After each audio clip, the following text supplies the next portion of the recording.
Hello दोस्तों, study with अनु में मैं अनु आपका स्वागत करती हूँ। कैसे हैं आप सब? आई होप आप सब स्वस्थ होंगे, मस्त होंगे, अपनी पढ़ाई लिखाई में व्यस्त होंगे।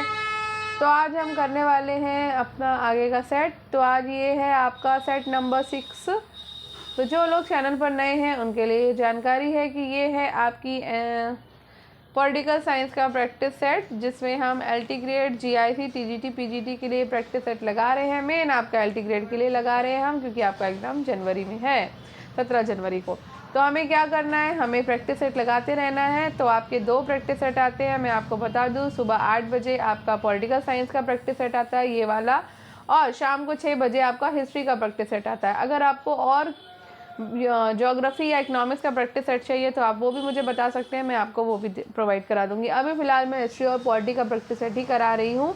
तो आपको अगर इसकी तैयारी करना चाहते हैं तो कर सकते हैं, और अगर आप डिमांड करेंगे कि आपको ज्योग्राफी और इकोनॉमिक्स का प्रैक्टिस सेट भी चाहिए तो वो भी मैं आपको प्रोवाइड कराऊंगी। पर इसके लिए आपको कमेंट बॉक्स में कमेंट करना होगा, मेरे चैनल को सब्सक्राइब करना होगा और वीडियोज़ को लाइक और शेयर भी करना होगा। ठीक है, तो चलिए शुरू करते हैं आज का अपना प्रैक्टिस सेट। ये आपका प्रैक्टिस सेट है 2009 का। वैसे तो सेट नंबर 6 है। इससे पहले हम 5 सेट्स कंप्लीट कर चुके हैं। 2021 का पेपर लगा चुके हैं, 16 का लगा चुके हैं, 13 का लगा चुके हैं, 11 का लगा चुके हैं और 10 का लगा चुके हैं। और आज हम 2009 का पेपर लगाएंगे टीजीटी का। ठीक है, जैसा कि आप देख सकते हो स्क्रीन पर।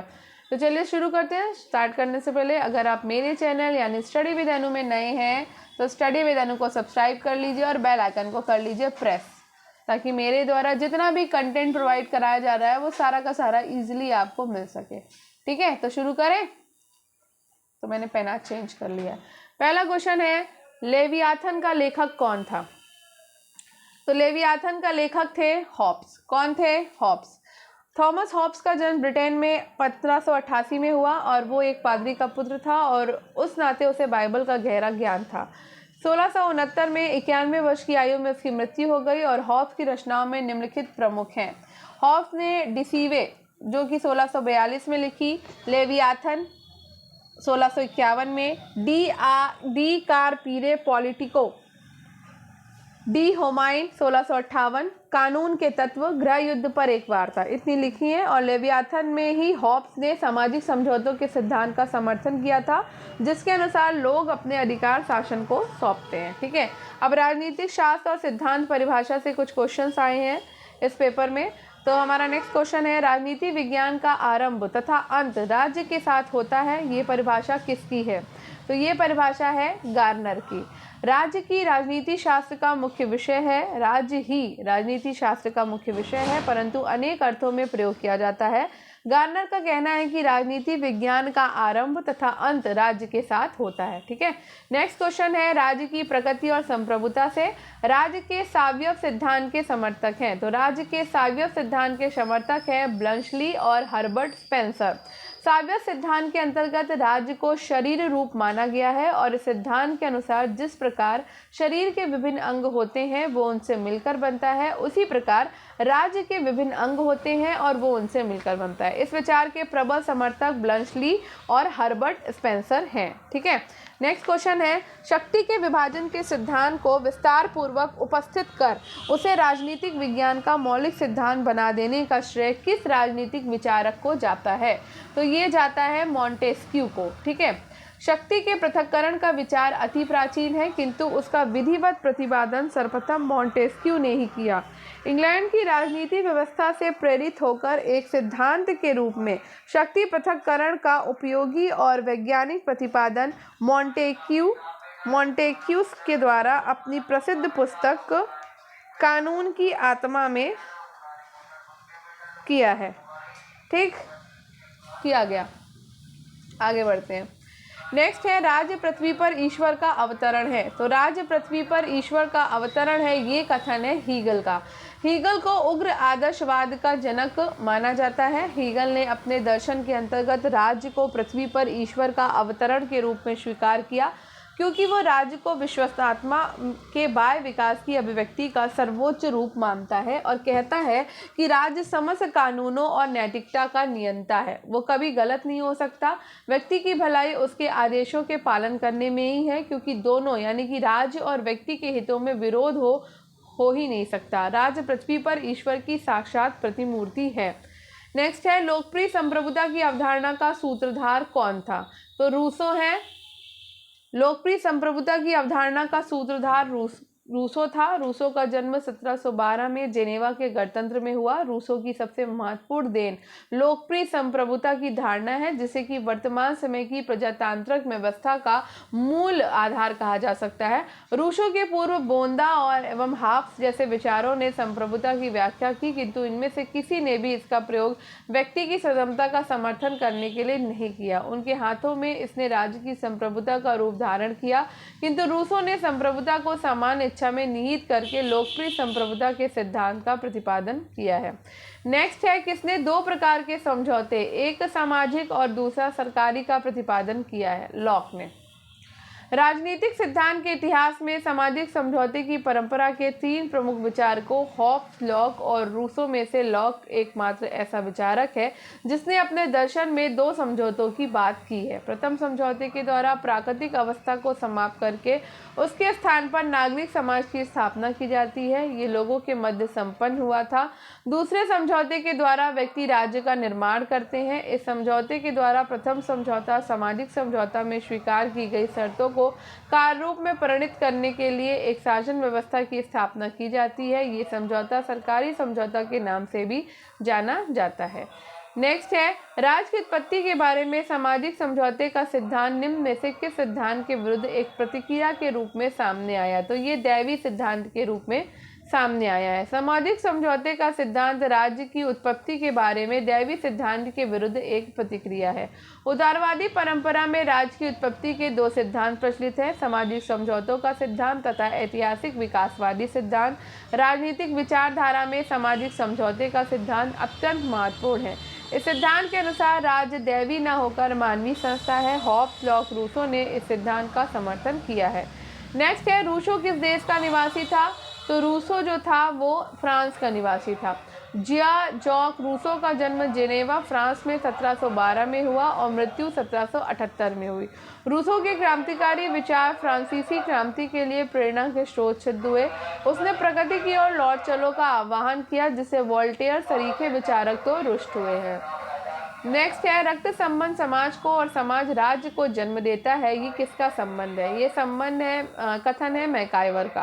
राज्य की उत्पत्ति के विकासवादी सिद्धांत का समर्थन मैकाइवर, गिलक्राइस्ट, अरस्तु और ब्लंट्सली आदि ने किया है। राज्य के विकास में जिन तत्वों का समावेश होता है वे प्राकृतिक, सामाजिक, प्रेरणा, रक्त संबंध, शक्ति आदि है। इसी क्रम में मैकाइवर ने लिखा कि रक्त संबंध समाज को जन्म देता है और समाज अंत में राज्य को। नेक्स्ट है स्टेट शब्द का प्रयोग निम्न में से सर्वप्रथम किसने किया था? स्टेट शब्द का प्रयोग सर्वप्रथम मैकियावेली ने किया था। राज्य शब्द को अंग्रेजी में स्टेट कहा जाता है। अंग्रेजी शब्द स्टेट लैटिन भाषा के स्टेट शब्द से निकला। आधुनिक अर्थ में स्टेट शब्द का प्रयोग सबसे पहले इटली के प्रसिद्ध राजनीतिक मैकियावेली ने किया। 16वीं शताब्दी में इस शब्द स्टेट का प्रयोग इंग्लैंड में होने लगा। नेक्स्ट है भारतीय संविधान के अनुसार तथ्यात्मक संप्रभुता निवास करती है। तो ये प्रधानमंत्री में निवास करती है। तथ्यात्मक संप्रभुता से तात्पर्य ऐसी संप्रभुता से है जिसके आदेशों का पालन जनता वास्तव में करती है। इस संप्रभुता का आधार शारीरिक शक्ति, धार्मिक प्रभाव या नेतृत्व क्षमता, चमत्कारी नेतृत्व कुछ भी हो सकती है।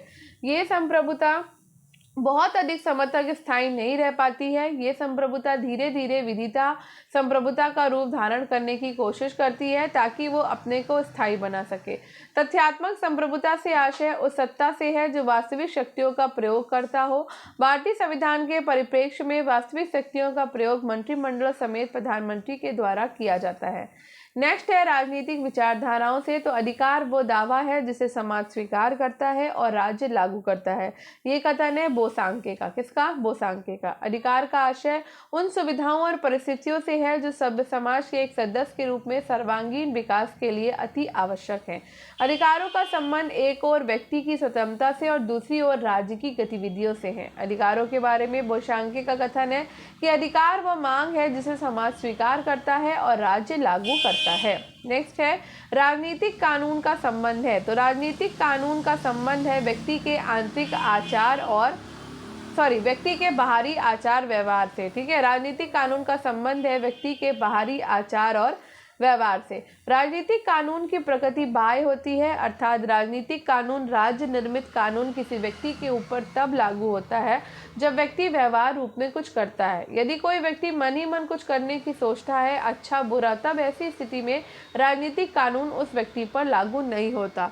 राजनीतिक कानून का संबंध केवल और केवल मात्र उन कार्यों से ही होता है जिन्हें करने की इजाजत राज्य का कानून देता है या जिन्हें करने से राज्य का कानून रोकता है। नेक्स्ट क्वेश्चन है, निम्न में से कौन न्याय का सार्वलौकिक तत्व है? तो न्याय का सार्वलौकिक तत्व है न्याय बंधनों पर बल देता है। न्याय से तात्पर्य उस सामाजिक आदर्श से है जिसके द्वारा मनुष्य के पारस्परिक संबंधों की उचित व्यवस्था का निर्माण किया जाता है ताकि संगठित समाज की इकाई के रूप में व्यक्ति के अधिकारों में सामंजस्य बना रहे तथा व्यक्ति के व्यक्तिगत विकास तथा समाज विकास में सुसंबद्धता बनी रहे। ठीक है। नेक्स्ट क्वेश्चन है, अधिनायक तंत्र किसका विलोम है?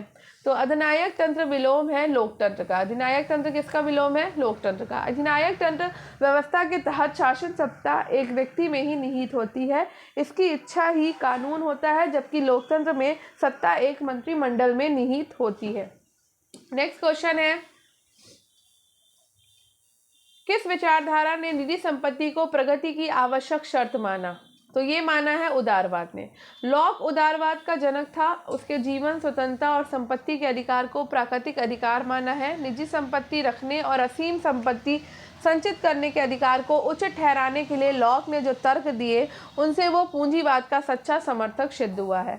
अब राजनीतिक दार्शनिक से क्वेश्चन है। तो पहला है, रिपब्लिक का लेखक कौन था? तो रिपब्लिक का लेखक है प्लेटो। ठीक है, रिपब्लिक के लेखक हैं प्लेटो। प्लेटो का जन्म एथेंस के एक कुलीन परिवार में 428 ईसा पूर्व में हुआ है और उसका वास्तविक नाम अरिस्तोक्लीस था, किंतु उसके खूब भरे हुए चौड़े कंधे के कारण उसके व्यायाम शिक्षक ने उसे प्लेटो नाम दिया और कालांतर में यही नाम प्रसिद्ध हो गया। प्लेटो के सभी ग्रंथ प्रश्नोत्तर रूप में संवाद या वार्तालाप की शैली में लिखे हुए होने के कारण उसे संवाद कहा जाता है। प्लेटो ने 36 संवाद लिखे हैं, जिनमें रिपब्लिक, स्टेटसमैन और लाज प्रमुख है। वो सुकरात का शिष्य था। ठीक है। नेक्स्ट है, अरस्तु क्रांति किस सिद्धांत का समर्थक है? तो अरस्तु क्रांति जो है वो परंपरावादी सिद्धांत का समर्थक है। अरस्तु के द्वारा क्रांति शब्द का प्रयोग फ्रेंच क्रांति या साम्यवादी क्रांति के अर्थ में नहीं किया गया है, वरन उसके अनुसार राज्य, संविधान या शासन सत्ता में होने वाला प्रत्येक परिवर्तन क्रांति है। महान ग्रंथ अर्थशास्त्र के लेखक कौन थे? तो अर्थशास्त्र के लेखक हैं कौटिल्य। चंद्रगुप्त मौर्य के जीवन निर्माण में कौटिल्य का सर्वप्रथम हाथ रहा। कौटिल्य राजनीति शास्त्र का प्रखंड विद्वान था। उसने राजशासन के अर्थशास्त्र नामक अपने प्रसिद्ध ग्रंथ की रचना करी और ये हिंदू राजशासन के ऊपर प्राचीनतम उपलब्ध रचना है। ठीक है। नेक्स्ट क्वेश्चन है, राज्य का आधार शक्ति नहीं इच्छा है, निम्न में से किसका कथन है? तो ये कथन है ग्रीन का। अंग्रेज आदर्शवादी ग्रीन, जो कि 1836 से 1882 तक रहे, उनका विचार है कि राज्य का वास्तविक आधार बल नहीं वरन इच्छा है।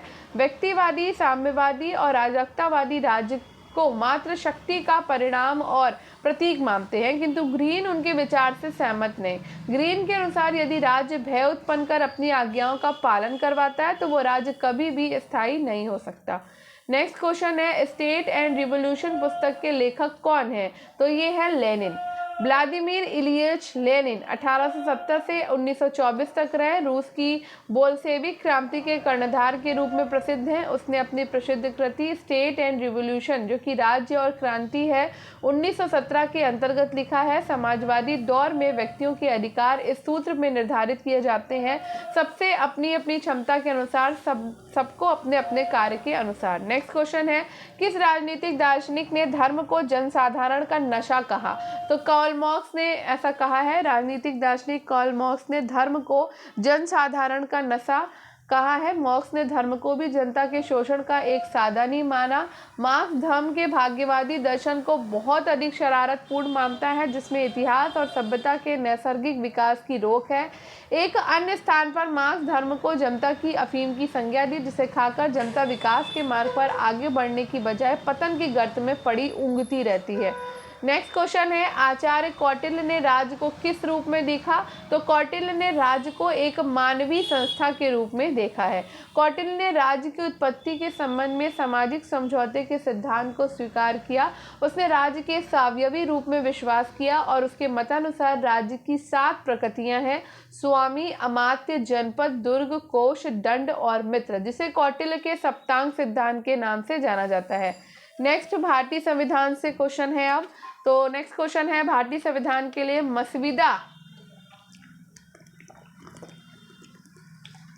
मसविदा तैयार करने वाली समिति का अध्यक्ष कौन था? तो मसविदा का मतलब मसौदा है, ठीक है। तो ये है अंबेडकर जी, ठीक है। BN राव द्वारा तैयार किए गए संविधान के प्रारूप पर विचार विमर्श करने के लिए संविधान सभा के द्वारा 29 अगस्त 1947 को एक संकल्प पारित करके प्रारूप समिति का गठन किया गया और इसके अध्यक्ष के रूप में डॉक्टर भीमराव अंबेडकर को चुना गया। इस समिति में कुल 7 सदस्य थे, ठीक है। तो ये सारे पॉइंट नोटेड है, मतलब इंपॉर्टेंट है। नेक्स्ट क्वेश्चन है, 42वें संविधान संशोधन 1976 के द्वारा प्रस्तावना में कौन सा शब्द जोड़ा गया? तो भाई समाजवाद शब्द जोड़ा गया, ठीक है। तो समाजवादी, पंथनिरपेक्ष और अखंडता 3 शब्द जोड़े गए थे 42वें संविधान संशोधन 1976 के द्वारा प्रस्तावना में। तथा इसी के साथ शिक्षा, नापतौल, वन और जंगली जानवर तथा पक्षियों की रक्षा के विषय राज्य सूची से निकालकर संवर्ती सूची में रख दिए गए। नेक्स्ट क्वेश्चन है, भारतीय संविधान में किस संशोधन के परिणाम स्वरूप संपत्ति का अधिकार मूल अधिकारों की सूची से हटा दिया गया? तो संपत्ति के अधिकार को मूल अधिकारों की सूची से हटाया गया था 44वें संविधान संशोधन के द्वारा। 44वें संविधान संशोधन 1978 के द्वारा संपत्ति के मूल अधिकार को रद्द कर दिया गया। अब संपत्ति का अधिकार केवल एक कानूनी अधिकार ही है, मूल अधिकार नहीं है। इसके साथ ही 19वें अनुच्छेद की 6ठी स्वतंत्रता, संपत्ति की स्वतंत्रता को समाप्त कर दिया गया और इसे अनुच्छेद 300 का में प्रतिस्थापित किया गया है। नेक्स्ट क्वेश्चन है, भारतीय संविधान में प्रथम संशोधन हुआ था? तो ये हुआ था 1951 में। भारतीय संविधान का प्रथम संशोधन 18 जून 1951 को किया गया। ये अनुच्छेद 15, 19, 31, 85, 174, 376 में संशोधन किया गया और संविधान में नवी अनुसूची बढ़ा दी गई। इस संशोधन के द्वारा ये निश्चित कर दिया गया कि जमींदारी और जागीरदारी के अंत से संबंधित विधेयक मुआवजे की व्यवस्था के न होते हुए भी वैध समझे जाएंगे। नेक्स्ट क्वेश्चन है, किस संविधान संशोधन अधिनियम के अंतर्गत भूतपूर्व देशी राजाओं के प्रीवी पर्स को समाप्त कर दिया गया? तो ये 26वां है। भारत में प्रीवी पर्स पूर्ववर्ती देशी रियासतों के शासक परिवारों के लिए भुगतान की एक व्यवस्था थी। इसे इंदिरा सरकार ने 26वें संवैधानिक संशोधन अधिनियम 1971 के द्वारा समाप्त कर दिया गया। नेक्स्ट है, कि संविधान संशोधन अधिनियम के द्वारा वयस्क मताधिकार की आयु सीमा 21 वर्ष से घटाकर 18 वर्ष कर दी गई? तो ये कर दी गई है 61वें संविधान संशोधन के द्वारा। वयस्क मताधिकार की आयु के संबंध में तारकुंडे समिति का गठन किया गया। समिति ने मतदाताओं की आयु घटाने की सिफारिश की और इसी के तहत 1988 में 61वां संविधान संशोधन किया गया। इसके अनुसार मताधिकार की आयु घटाकर 21 वर्ष से 18 वर्ष कर दी गई। नेक्स्ट है, निम्नलिखित में से किस संवैधानिक संशोधन अधिनियम के द्वारा सिक्किम को भारतीय राज्य प्रणाली का अभिन्न अंग स्वीकार किया गया? तो 36वें संशोधन के द्वारा। भारतीय संविधान के 35वें संविधान संशोधन 1974 के तहत सिक्किम को भारतीय संघ का स्वराज्य का दर्जा दिया गया और वहीं 1975 के 36वें संविधान संशोधन के तहत सिक्किम को 22वें राज्य के रूप में भारत संघ में सम्मिलित किया गया है। नेक्स्ट क्वेश्चन है, भारतीय संविधान में मौलिक अधिकारों की व्यवस्था किस देश के संविधान से दी गई? तो मौलिक अधिकार लिए गए हैं आपके अमेरिका के संविधान से। भारतीय संविधान के कुछ अनुच्छेदों को विश्व के दूसरे संविधानों से लिया गया, जिसमें मौलिक अधिकार और न्यायिक पुनरावलोकन अमेरिका से तथा संसदीय व्यवस्था, विधि का शासन ब्रिटेन से और मूल कर्तव्य सोवियत संघ तथा संघीय व्यवस्था कनाडा से लिया गया है। नेक्स्ट है, निम्न में से एक नैतिक कर्तव्य है? तो नैतिक कर्तव्य है माता पिता द्वारा बच्चों को शिक्षा प्रदान करना। अनुच्छेद 51 का में मूल कर्तव्यों का उल्लेख है। वर्ष 2002 में 86वें संविधान संशोधन अधिनियम के 1051 का ट जोड़ा गया, जिसके तहत जो माता पिता या संरक्षक का ये कर्तव्य है कि 6 वर्ष से 14 वर्ष के मध्य आयु के अपने बच्चों या यथास्थिति अपने पाल्य को शिक्षा का अवसर प्रदान करें। नेक्स्ट है, राज्यसभा विघटित हो जाती है? तो राज्यसभा विघटित होती है? हाँ, कभी भी नहीं। भारतीय संविधान के अनुच्छेद 83 के अनुसार राज्यसभा का कभी विघटन नहीं होगा। राज्यसभा किसी एक सदस्य का कार्यकाल 6 वर्ष का होता है। वही उसके कुल सदस्यों में से यथासंभव 1/3 सदस्य प्रत्येक द्वितीय वर्ष की समाप्ति पर सेवानिवृत्त हो जाते हैं। 12 सदस्य राष्ट्रपति के द्वारा राज्यसभा में मनोनीत किए जाते हैं। नेक्स्ट है भारत के राष्ट्रपति का वेतन है। तो भारत के राष्ट्रपति का वेतन है 1,50,000 रुपए प्रति माह। भारतीय संविधान की दूसरी अनुसूची के भाग क में राष्ट्रपति के वेतन और भत्ते का उल्लेख किया गया। प्रश्नकाल के समय राष्ट्रपति का वेतन 1,50,000 रुपए प्रति माह था और वर्तमान में राष्ट्रपति को प्रति मास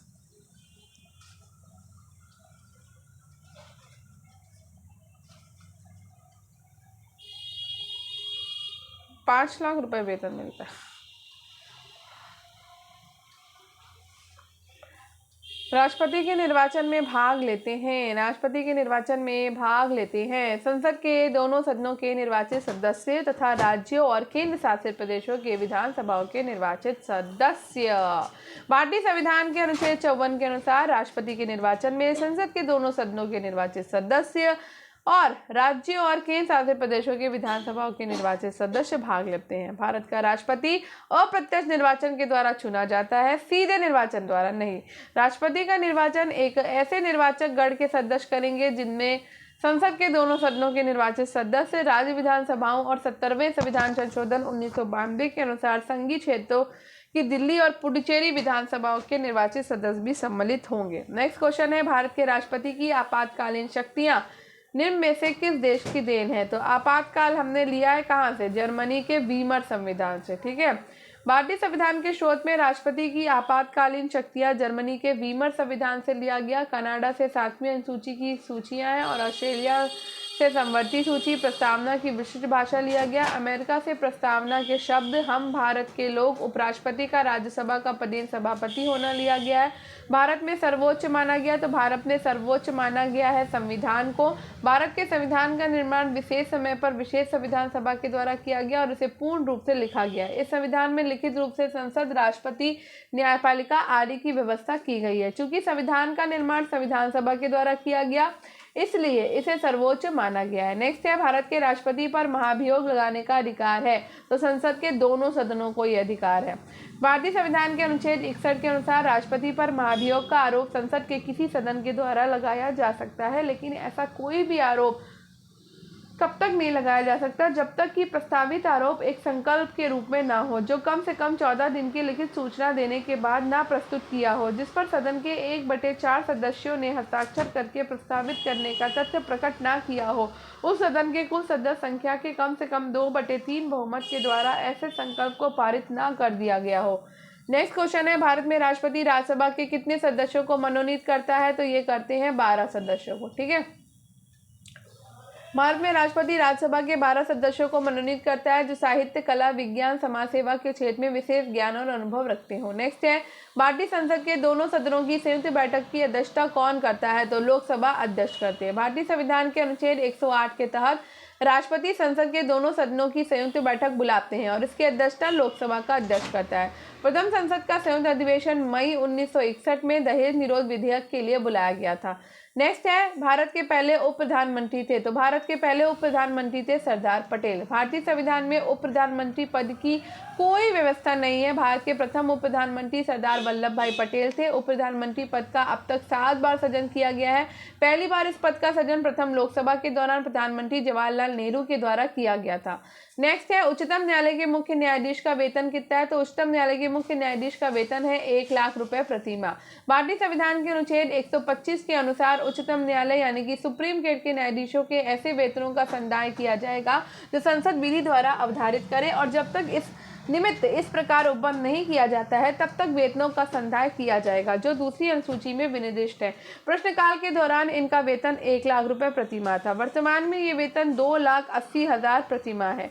नेक्स्ट है भारतीय पंचवर्षीय योजना की प्रमुख विशेषता क्या थी। तो द्वितीय पंचवर्षीय योजना की प्रमुख प्राथमिकता थी तीव्र गति से औद्योगिकरण करना। द्वितीय पंचवर्षीय योजना 1956 से 61 के द्वारा औद्योगिक नीति 1956 की घोषणा की गई और देश के समाजवादी ढांचे की स्थापना का संकल्प लिया गया। इस योजना में तीव्र औद्योगिकरण का लक्ष्य बनाया गया तथा भारी उद्योगों को बढ़ावा दिया गया।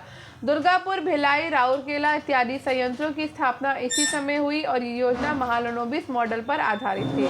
नेक्स्ट है, निम्नलिखित में से किस संवैधानिक पदाधिकारी को उसके पद से पदच्युत करने के लिए महाभियोग की प्रक्रिया का पालन आवश्यक नहीं है? तो ये उपराष्ट्रपति है। कौन है? उपराष्ट्रपति।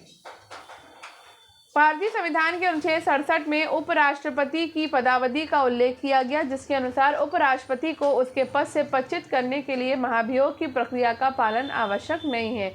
उपराष्ट्रपति को पद से हटाने के लिए संकल्प राज्यसभा में पेश किया जाता है, लेकिन उपराष्ट्रपति को पद से हटाने का संकल्प राज्यसभा में पेश करने के पहले उसकी सूचना उन्हें 14 दिन पूर्व देनी आवश्यक है। राज्यसभा में संकल्प पारित होने के बाद उसे लोकसभा में अनुमोदन के लिए भेजा जाता है। यदि लोकसभा संकल्प को अनुमोदित कर देती है तो उपराष्ट्रपति को पद से हटा दिया जाता है, लेकिन भारतीय संविधान में अभी तक किसी उपराष्ट्रपति को पदच्युत नहीं किया गया है। नेक्स्ट है, कोई विधेयक धन विधेयक है या नहीं, इसका विनिश्चय अंतिम रूप से कौन करता है? तो लोकसभा अध्यक्ष करते हैं। भारतीय संविधान के 110 और 3 के अनुसार लोकसभा अध्यक्ष निश्चित करेगा कि कोई विधेयक धन विधेयक है या नहीं। धन विधेयक को राष्ट्रपति की सहमति से लोकसभा में पेश किया जाता है। लोकसभा के द्वारा पारित हो जाने के बाद इसे राज्यसभा में भेजा जाता है। जब राज्यसभा में विधेयक भेजा जाता है तो उसके साथ लोकसभा अध्यक्ष का प्रमाण पत्र लगा होता है और ये विधेयक धन विधेयक है। नेक्स्ट है, राज्यों की शासन व्यवस्था। उत्तर प्रदेश की प्रथम महिला मुख्यमंत्री कौन थी? तो उत्तर प्रदेश की प्रथम महिला मुख्यमंत्री थी सुचेता कृपलानी। उत्तर प्रदेश की प्रथम मुख्यमंत्री पंडित गोविंद वल्लभ पंत थे, जिनका कार्यकाल 1 अप्रैल 1946 से 27 दिसंबर 1954 तक था, जबकि प्रथम महिला मुख्यमंत्री श्रीमती सुचेता कृपलानी थी, जिनका कार्यकाल 2 अक्टूबर 1963 से 13 मार्च 1967 तक था। सुश्री मायावती का प्रथम कार्यकाल 3 जून 1995 से 27 अक्टूबर 1995 तक था। नागालैंड की राजधानी का क्या नाम है? बताइए। अगरतला। ठीक है। राज्य अधिनियम 1962 के द्वारा नागालैंड राज्य का गठन हुआ और कोहिमा इसकी राजधानी बनाई गई। मिजोरम की राजधानी अगरतला, ईटानगर की अरुणाचल की राजधानी और अंडमान निकोबार की राजधानी पोर्ट ब्लेयर है। ठीक, तो आंसर कोहिमा है। कभी कभी गलत करने का मजा आता है अपना ही। चलो, निर्वाचन आयोग प्रतिनिधित्व। निम्नलिखित में से कौन सा निर्वाचन आयोग का कार्य नहीं है? तो निर्वाचन आयोग का कार्य क्या नहीं है? निर्वाचन आयोग का कार्य है निर्वाचन क्षेत्रों का परिसीमन करना, राजनीतिक दलों को मान्यता देना, उम्मीदवारों का चयन करना और उपचुनाव करवाना। तो भाई उम्मीदवारों का चयन करना नहीं है। इसमें लगाते हैं ना, बाकी सब अंदर रख देना। नेक्स्ट, भारतीय संविधान के भाग 15 के अनुच्छेद 324 में निर्वाचन आयोग के कार्यों का उल्लेख किया गया। 324(1) के अनुसार निर्वाचन आयोग राष्ट्रपति, उपराष्ट्रपति, संसद सदस्य के निर्वाचन की व्यवस्था करेगा। साथ ही उपचुनाव, निर्वाचन क्षेत्रों का परिसीमा, राजनीतिक दलों को मान्यता देने जैसा कार्य भी करेगा। नेक्स्ट है, राजनीतिक दल दबाव समूह। तो राजनीतिक दल निम्न में से किसके लिए जरूरी है? तो राजनीतिक दल जरूरी है लोकतंत्र के लिए। प्रजातंत्र वर्तमान समय में शासन के विविध रूपों में सर्वाधिक लोकप्रिय है। प्रजातंत्रीय या लोकतंत्रीय शासन के 2 प्रकार होते हैं, प्रत्यक्ष लोकतंत्र और अप्रत्यक्ष लोकतंत्र। प्रजातंत्रात्मक शासन व्यवस्था लोकमत पर आधारित होती है और राजनीतिक दल लोकमत के निर्माण और उसकी अभिव्यक्ति के सबसे बेहतर व्यवस्था है। नेक्स्ट है, राष्ट्रीय एकीकरण लोकतंत्र प्रवृत्ति समस्याओं से प्रजातांत्रिक विकेंद्रीकरण पर्याय है। तो ये साम्यवादी व्यवस्था का पर्याय है। पंचायती राज प्रणाली लोकतांत्रिक ढंग से सत्ता विकेंद्रीकरण के सिद्धांतों पर आधारित है और यह स्थानीय स्तरों पर प्रशासन में लोगों की भागीदारी का मार्ग प्रशस्त करती है। भारतीय संविधान के अनुच्छेद 40 के तहत पंचायती राज संस्थाओं के विकास का उत्तरदायित्व राज्यों को सौंपा गया। बलवंत राय मेहता समिति के आधार पर 2 अक्टूबर 1959 को पंचायती राज व्यवस्था की त्रिस्तरीय पद्धति लागू की गई है। नेक्स्ट है, विविध। सरकारिया आयोग रिपोर्ट किससे संबंधित है? तो सरकारिया आयोग रिपोर्ट संबंधित है केंद्र राज्य संबंधों से। केंद्र तथा राज्य संबंधों पर विचार करने के लिए 1983 में न्यायमूर्ति RS सरकारिया की अध्यक्षता में 3 सदस्यीय समिति का गठन किया गया। समिति ने 1987 में अपनी रिपोर्ट केंद्र सरकार को सौंपी। आयोग ने केंद्र राज्य पर अपनी रिपोर्ट के साथ योजना आयोग को स्वायत्त शासी संस्था बनाने का भी सुझाव दिया है।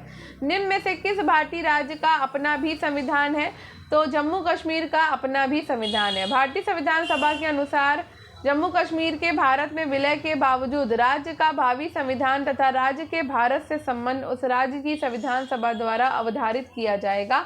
26 नवंबर 1957 को जम्मू कश्मीर का संविधान लागू कर दिया गया। अनुच्छेद 370 के अनुसार इस राज्य को विशेष सुविधा प्राप्त है। वर्तमान में यह निरसित है। ठीक है, आगे बढ़ते हैं। तो यहाँ पर ऐड दिया हुआ है, बढ़ो आगे बढ़ो।